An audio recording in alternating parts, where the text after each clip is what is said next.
Welcome to 5-Minute Math. This is Carrie Rhinehart. Today I'm going to be looking at simple inequalities. If you're following along in the book, this is from Algebra 1, Unit 2, Lesson 6.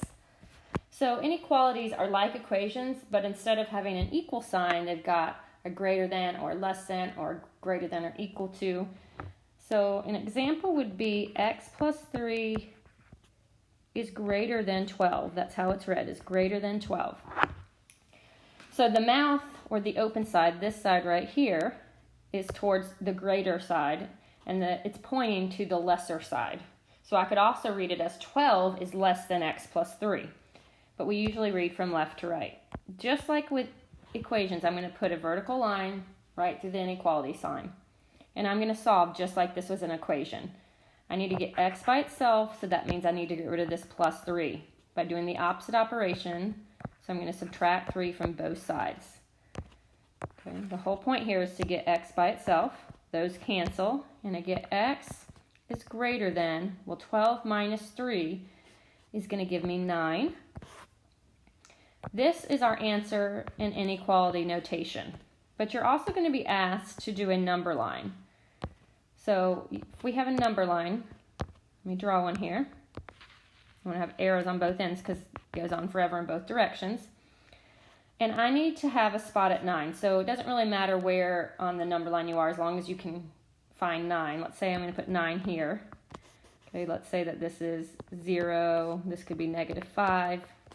Okay, just as long as it makes sense for the most part. We won't want to put this as 0 and then go that far and make it only -1. But since our inequality symbol is just greater than, there's no equal to symbol. So if it's like this or if it's like this, you would have a solid dot. But if it's just a greater than or a less than, these have an open circle. So I'm going to have an open circle. Let me use a different color. An open circle at 9. And then it says x is greater than 9. So I want to shade above 9 because we want values that are greater than 9. So that would be to the right. And if you always have your variable on the left-hand side, it points the direction you should shade. So I should shade this direction.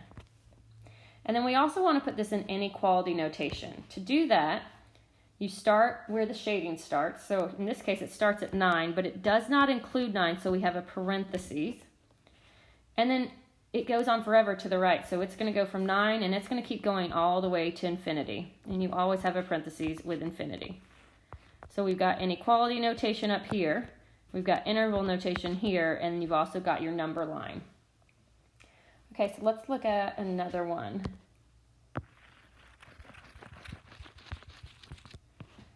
Okay, if we have m divided by -4 is less than or equal to 2. Actually, let me switch that. Let's make this greater than or equal to 2.